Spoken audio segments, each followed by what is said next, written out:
오늘 하나님께서 우리에게 주시는 말씀은 마태복음 5장 43절에서 48절까지의 말씀입니다.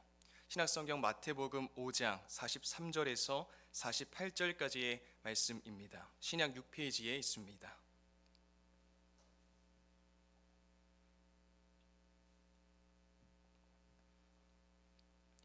하나님의 말씀을 저 여러분이 한 절씩 교독하겠습니다.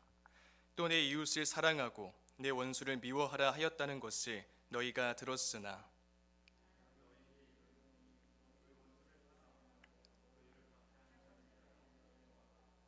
이같이 한즉 하늘에 계신 너희 아버지의 아들이 되리니 이는 하나님이 그 해를 악인과 선인에게 비추시며 비를 의로운 자와 불의한 자에게 내려 주심이라.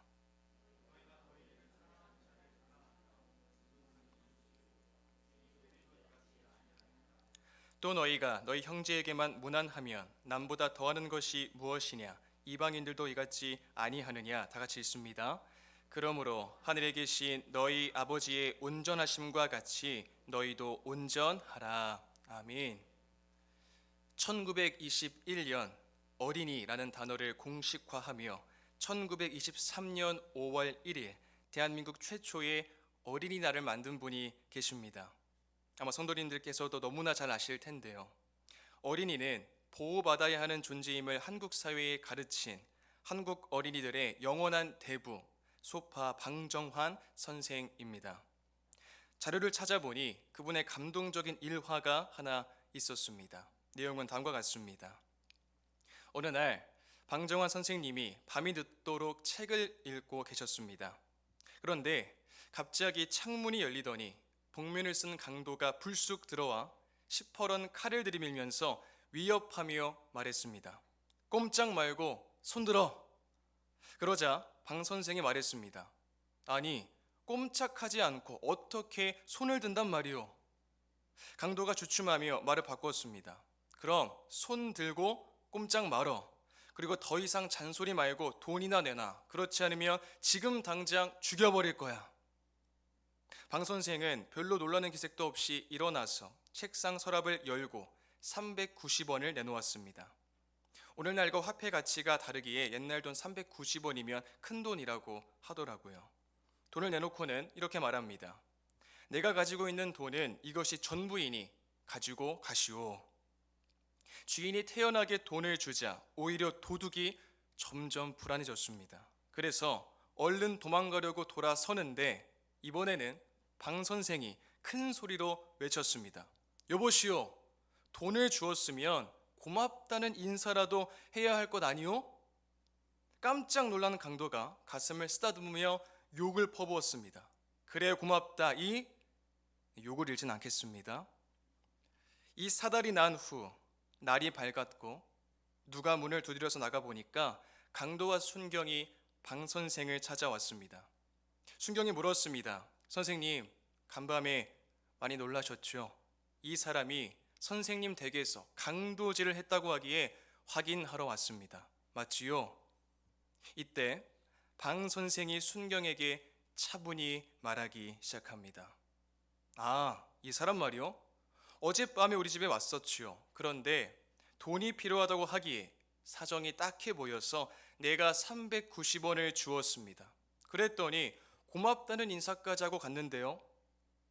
이 말을 들은 순경이 이상한 눈으로 바라보면서 이 사람이 분명히 선생님 댁에서 돈을 훔쳤다고 자백했는데요? 하며 눈치를 살폈습니다. 그래도 방 선생은 태연히 말했습니다. 아니, 이 사람 그렇게 정신이 오락가락해서 어떻게 하려고 그러시오? 내가 돈을 주니까 고맙다고 인사까지 하지 않았소? 돈을 훔쳐가는 도둑이 고맙다고 인사를 하는 법이 세상에 어디 있어? 그러자 순경은 할 수 없이 강도를 풀어주었습니다. 순경이 돌아가자 강도는 방 선생 앞에 무릎을 꿇고 엎드렸습니다. 그리고 이렇게 말합니다. 선생님, 용서해 주십시오. 세상에 선생님 같은 분은 처음입니다. 눈물을 흘리며 더 이상 말을 잇지 못했습니다. 방 선생은 강도의 등을 두드리면서 일어나시오. 사람이 어렵다 보면 그럴 수도 있는 것 아니오? 다시는 이런 일을 하지 마시오. 하고 타일러스입니다. 그러자 강도가 방 선생에게 간청했습니다. 선생님, 저에게 소원이 하나 있습니다. 선생님 곁에서 평생 선생님을 섬기며 살게 해주십시오. 그 후 강도는 죽을 때까지 방정환 선생님 곁에서 집안일을 도우며 살았다고 전해집니다. 이 감동적인 일화는 프랑스의 낭만파 시인, 소설가 겸 극작가인 빅토르 위고가 쓴 레미제라블에 나오는 주인공 장발장과 미리엘 주교의 이야기와 아주 흡사합니다. 물론 레미제라블은 허구적인 소설에 불과하지만 방정환 선생님의 이야기는 실화라는 점에서 우리에게 더 큰 감동을 줍니다. 이 실담을 읽으면서 먼저는 강도를 만났음에도 주눅들지 않고 오히려 고마움을 표현하라고 질책한 그의 의연함이 참 돋보였습니다. 무엇보다 경찰 앞에서 강도 편을 들어 주어서 그를 자유의 몸이 되게 하고 자발적으로 삶의 방향성을 바꿀 수 있도록 도운 방정환 선생의 크고 넓은 마음이 고개를 절로 숙일 수밖에 없었습니다. 이전엔 분명 강도였던 한 사람이 방 선생의 행동으로 인해서 평생토록 그를 섬기며 살겠다는 결단을 하게 하고 실제로 그 삶을 살도록 이끌었습니다. 한 사람의 일생이 완전히 뒤바뀌게 된 것입니다. 여러분, 생명 없는 이방 종교에 불과한 천도교를 믿는 이 사람도 강도를 품을 정도로 큰 마음을 보였다면, 실제 행동으로 실천했다면 이 세상의 유일한 구원자, 영원한 생명을 주시는 참된 메시아 예수 그리스도를 유일한 주님으로 믿고 고백하는 우리 그리스도인들은 타인을 향해, 세상을 향해 어떤 마음을, 어떤 태도를, 어떤 삶의 자세를 보여야 할까요? 참된 그리스도인의 삶의 방식, 인생 매뉴얼은 무엇일까요? 오늘 우리가 함께 읽은 본문 속에 있는 예수님의 말씀을 통해 이 질문에 대한 명확한 해답을 얻을 수 있습니다. 오늘 본문의 말씀은 마태복음 5장 21절에서 48절까지의 맥락 속에 포함되는 내용입니다. 여기서 예수님은 율법의 완전한 성취와 새로운 윤리적 기준을 제시하십니다. 예수님은 살인, 간음, 이혼, 맹세, 보복, 사랑에 대한 기존의 해석을 재조명하시고 외적인 행동보다 내적인 태도와 동기를 강조하십니다.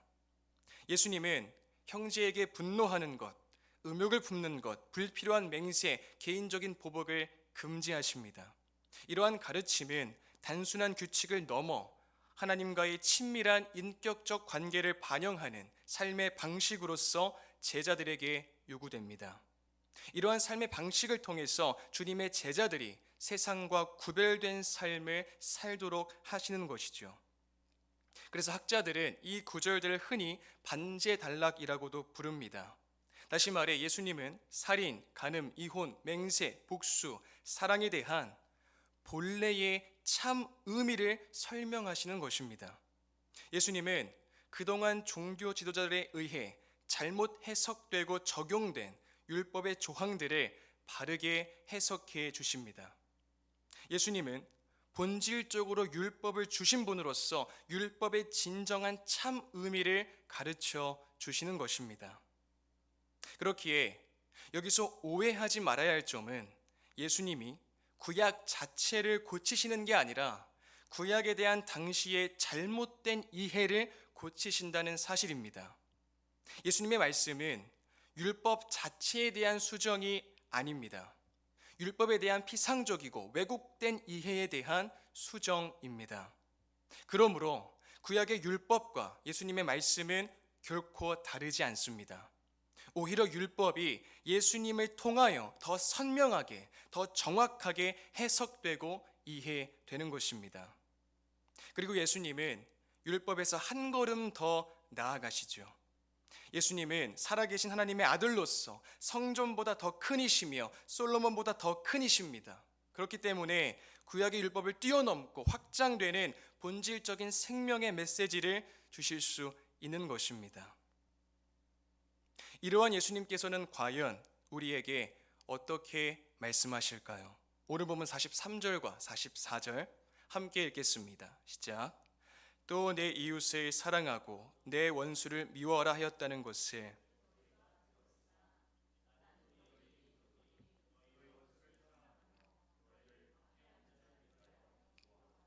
여러분, 예수님은 원수를 사랑하라고 말씀하십니다. 원수를 용서하는 정도가 아닙니다.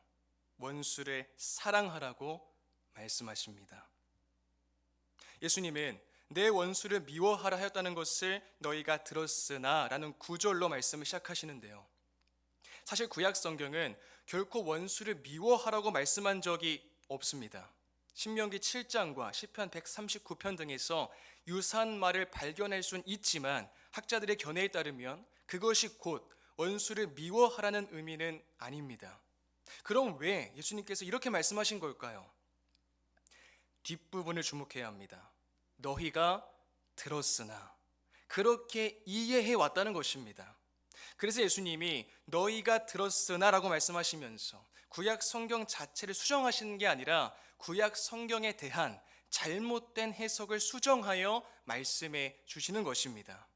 그 본래 의미가 바로 예수님이 말씀하신 너희 원수를 사랑하며 너희를 박해하는 자를 위하여 기도하라, 이것입니다.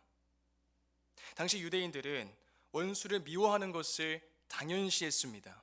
그 가운데 동굴에서 고립된 생활을 영위했던 쿰란 공동체와 같은 종파들은 더욱 그러했습니다. 유대인들은 오롯이 자신들만이 하나님께 선택받은 민족이라는 선민주의가 극심했고, 그로 인해 다른 민족들을 죄인과 개로 취급했습니다. 특히 자신들을 괴롭혔던 이방 민족들을 원수라고 생각하며 미워했습니다. 그러므로 예수님의 가르침은 당대 유대주의에 깊이 물들어 있던 사람들에게 매우 혁명적인 메시지였습니다. 지금 예수님은 인간의 상식과 본성과 민족애를 초월하는 복음의 메시지를 제시하고 계신 것입니다. 이러한 예수님의 가르침에 순종함으로 그리스도인들이 원수를 사랑하면 하나님 아버지의 아들이 된다고 주님께서 말씀하십니다. 45절입니다. 이같이 한즉 하늘에 계신 너희 아버지의 아들이 되리니 이는 하나님이 그 해를 악인과 선인에게 비추시며 비를 의로운 자와 불의한 자에게 내려주심이라. 아버지의 아들, 더 정확히는 아들들이 되리니 라는 표현은 성장하는 믿음의 결과를 가리킵니다. 다시 말해 이 문맥에서 하나님 아버지의 아들들이 된다는 것은 처음 예수님을 인격적으로 만나고 믿어서 하나님의 자녀가 되는 것, 이미 된 것을 뜻하는 게 아닙니다. 이미 주님의 자녀가 된 그리스도인들이 삶의 여정을 여행하며 하나님의 자녀답게 더욱 빚어지고 만들어지고 점진적으로 더 그렇게 되어져 가는 것을 의미하는 것입니다. 이어서 예수님은 두 가지의 수사학적 질문을 하십니다. 오늘 보면 46절과 47절 함께 읽겠습니다. 시작. 너희가 너희를 사랑하는 자를 사랑하면 무슨 상이 있으리요? 세리도 이같이 아니하느냐? 또 너희가 너희 형제에게만 무난하면 남보다 더하는 것이 무엇이냐? 이방인들도 이같이 아니하느냐? 아멘. 예수님은 먼저 너희가 너희를 사랑하는 자를 사랑하면 무슨 상이 있으리요? 라고 물으십니다. 그리고 이에 대해 세리도 이같이 아니하느냐라고 스스로 대답하십니다. 여러분, 세리는 경멸의 대상이었습니다. 그들은 로마 정부의 압작이었고 유대의 정결법을 훼손한 부정한 자들이었습니다. 그렇게 유대인들은 그들을 죄인으로 취급했습니다. 그런데 유대인들이 그렇게나 멸시하는 세리들도 자신을 사랑하는 자는 똑같이 사랑한다는 것입니다. 이어서 예수님은 너희가 너희 형제에게만 무난하면 남보다 더하는 것이 무엇이냐라고 물으십니다. 그리고 이에 대해 이방인들도 이같지 아니하느냐라고 스스로 답하십니다. 앞서 말씀드린 대로 유대인들은 선민 사상에 도취하여 이방인들을 부정한 자들로 보았습니다. 그래서 유대인들은 이방인들과 아예 상종하지를 않았습니다. 그런데 내가 아끼고 소중히 여기는 형제들에게만 무난하는 것은 그렇게나 부정하게 여기는 이방인들과 별반 다르지 않다고 주님이 말씀하시는 것입니다. 그러므로 예수님의 말씀은 원수를 사랑하지 않는 자는 결국 그들이 깔보고 업신 여기는 죄인들과 다를 바 없다는 뜻입니다. 예수님은 마지막으로 하나님 아버지처럼 온전할 것을 말씀하십니다. 오늘 본문 48절입니다. 그러므로 하늘에 계신 너희 아버지의 온전하심과 같이 너희도 온전하라. 아멘. 이것이 반제단락의 요약이며 결론입니다. 하나님은 온전하신 분이시기에 온전하라는 명령은 하나님을 닮아가라는 뜻입니다. 하나님 나라 백성들인 우리는 너는 내 하나님 여호와 앞에서 완전하라는 신명기 18장 13절 말씀을 기억해야 합니다. 여기서 더욱 중요한 것은 온전하라라는 뜻이 이 문맥에서는 사랑하라는 의미로 사용됐다는 것입니다. 하나님은 사랑이십니다. 하나님은 세상을 지극히 사랑하십니다. 하나님의 온전한 사랑은 로마서 5장 8절을 통해 분명하게 드러납니다. 이 말씀 함께 읽겠습니다. 시작. 우리가 아직 죄인 되었을 때에 그리스도께서 우리를 위하여 죽으심으로 하나님께서 우리에 대한 자기의 사랑을 확증하셨느니라. 아멘. 하나님께서는 세상을 너무나 사랑하시기에 자신의 가장 소중한 존재 하나님의 고귀한 아들이신 예수님을 우리에게 주셨습니다. 예수 그리스도의 십자가 보혈, 그 구속의 은혜로 말미암아 영원한 형벌 속에 있던 우리가 영원한 생명을 얻게 되었습니다. 이처럼 하나님께서 세상을 이토록 극진히 먼저 사랑하신 것은 하나님의 자녀들이 세상을 어떻게 사랑해야 하는지를 보여주는 참된 모범이 되는 것입니다. 그렇기에 우리는 내 이웃을 미워하지 말고 사랑해야 합니다. 심지어 그가 나의 원수일지라도 사랑해야 합니다. 이웃을 미워하는 것은 살인죄를 짓는 것이나 마찬가지예요. 우리는 이웃을 미워하지 않을 뿐만 아니라 용서하는 것을 넘어서서 적극적으로 사랑해야 합니다. 세상 사람들처럼 이해 타산을 따지면서 행동하는 것이 아니라 조건 없는 이타적인 사랑을 베풀어야 합니다. 물론 이러한 사랑은 결코 실천하기가 쉽지 않습니다. 정말 어렵습니다. 하지만 예수님께서 먼저 실천하셨고 완전한 모범을 보이셨고 그 길로 우리 모두를 초대하십니다. 우리가 주님의 부르심에 순종하여 그 길로 걸어갈 때 주의 성령께서 날마다 붙드시고 은혜로 보듬으시고 세임 주시어 역사하실 줄 믿습니다. 사랑하는 여러분, 여러분에게 상처를 주었거나 갈등을 일으킨 가족 구성원이 있으십니까? 그렇다면 원망과 분노와 비난을 품기보다는 매일 그들을 위해 기도하는 시간을 가지시길 바랍니다. 성령 하나님께서 깊은 자상을 입은 그 마음을 친히 위로하여 주시고 감싸 안아 주시고 회복시켜 주실 것입니다. 또한 치열한 경쟁 구조로 인하여 옆에 있는 동료들을 적으로 만드는 현실 속에서 똑같이 시대 조류에 편승하는 것이 아니라 복음의 도구로 쓰임받을 수 있기를 기도하시길 바랍니다. 내 옆에 있는 동료를 경쟁자로 생각하지 않고 주님이 나에게 붙여주신 협력자로 여기며 협동과 협조를 통해 예수 그리스도의 사랑을 그들에게 나타내시길 바랍니다. 누가복음 6장 27절과 28절은 다음과 같이 말씀합니다. 이 말씀 함께 읽겠습니다. 시작. 그러나 너희 듣는 자에게 내가 이르노니 너희 원수를 사랑하며 너희를 미워하는 자를 선대하며 너희를 저주하는 자를 위하여 축복하며 너희를 모욕하는 자를 위하여 기도하라. 아멘. 예수님께서는 우리를 해코지하고 미워하고 저주하고 모욕하는 이들을 용서 정도가 아니라 사랑하고 선대하고 축복하고 기도하라고 말씀하십니다. 그게 우리를 향하신 예수님의 마음이자 예수님의 소원입니다. 그리고 이것이야말로 참된 그리스도인들의 삶의 영적 매뉴얼이 되는 것입니다.